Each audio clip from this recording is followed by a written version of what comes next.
Team के साबिक कप्तान बाबर आजम का एक लेटेस्ट इंटरव्यू आया है जिसमें उन्होंने अपने बैटिंग ऑर्डर यानी जिस नंबर के ऊपर वो बैटिंग करते हैं उसके ऊपर बात की है, स्ट्राइक रेट के ऊपर बात की और कुछ फॉर्मर क्रिकेटर जो उनके ऊपर तनकीद करते हैं उस पर बात की। और सबसे पहले बैटिंग ऑर्डर पर बाबर आजम ने कहा कि मैंने जब क्रिकेट खेलना शुरू की थी तो मैं 6 नंबर पे बैटिंग करता था और फिर कभी 5वें पे, कभी 4थे पे, 3रे पे ओपनर भी आया। तो उन्होंने उनका कहने का मतलब ये था, बल्कि उन्होंने कहा भी कि जितना बैटिंग ऑर्डर मेरा चेंज यानी बाबर आजम का तब्दील हुआ है इतना किसी का नहीं हुआ।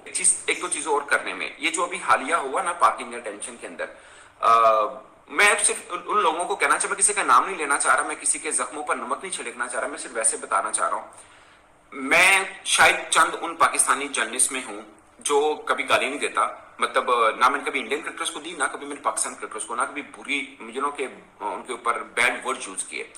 बहुत से मैंने पाकिस्तानी देखे जो पाकिस्तानी क्रिकेटर्स पे करते रहे हैं। मैं सिर्फ उनसे ये एक मुद्दबाना एक बात करना चाह रहा हूं बहुत ही आजिज़ी के साथ कि भैया देखें, बाबर आजम हमारे ब्रांड है, शहीन अफरीदी हमारे हैं, शदाब खान हमारे हैं, रिजवान हमारे ही हैं।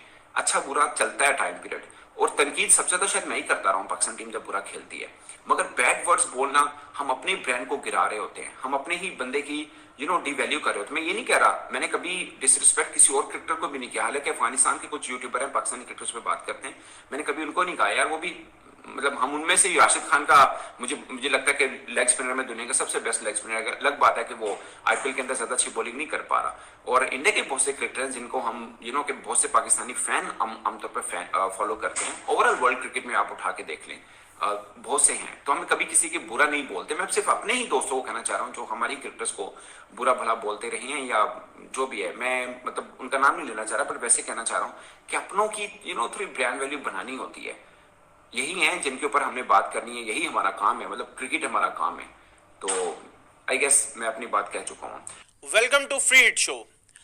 बाबर आजम पे जो क्रिटिसिज्म होता है जिसका उन्होंने कभी जवाब नहीं दिया, लेकिन आज बाबर बोला है और उन्होंने बताया कि मुझे बातें करना आती हैं लेकिन मुझे बातें करना पसंद नहीं है, मुझे ग्राउंड में परफॉर्म करना पसंद है। उन्होंने कहा कि मेरी भी सेल्फ रिस्पेक्ट है और मुझे घर वालों ने सिखाया कि कैसे रिस्पेक्ट की जाती है। और साथ ही साथ उन्होंने बोला कि हर किसी का अपना ओपिनियन है लेकिन मेरा अपना ओपिनियन है, और मुझे एक तो किसी को कोई चीज प्रूफ नहीं करनी कि मैं कैसा बैट्समैन हूं, और दूसरा ये कि मुझे लोगों के अकॉर्डिंग नहीं चलना।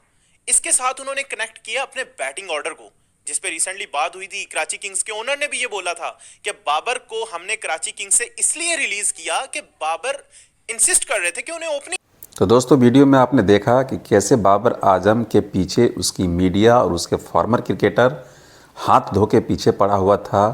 और बाबर, ये हम लोग इंडियन भी मानते थे, ये हिंदुस्तानी भी मानते थे कि बाबर आजम एक ऐसा प्लेयर आया है पाकिस्तान में जो पाकिस्तानी टीम को फर्श से अर्श पर ले जाएगा। उन्होंने किया भी ये काम। कहीं ना कहीं वो बाबर आजम ही प्लेयर है जिसके इर्द गिर्द पूरी पाकिस्तान की टीम घूमती है, उसके अलावा कोई भी प्लेयर नहीं है। लेकिन बाबर आजम को अर्श से फर्श पर गिराने का काम भी पाकिस्तान के फॉर्मर क्रिकेटर और पाकिस्तानी मीडिया ने ही किया। इतना ना उनको चढ़ाया झाड़ पे, चने के झाड़ पे इतना चढ़ाया कि अंत में उनका परफॉर्मेंस गिरा। और आज स्थिति ये है दोस्तों कि बाबर आजम को अपना स्थान बचाना मुश्किल हो गया है। आपकी क्या राय है कमेंट सेक्शन में लिखिएगा। चैनल पर नए हो सब्सक्राइब कर लीजिएगा। जय हिंद।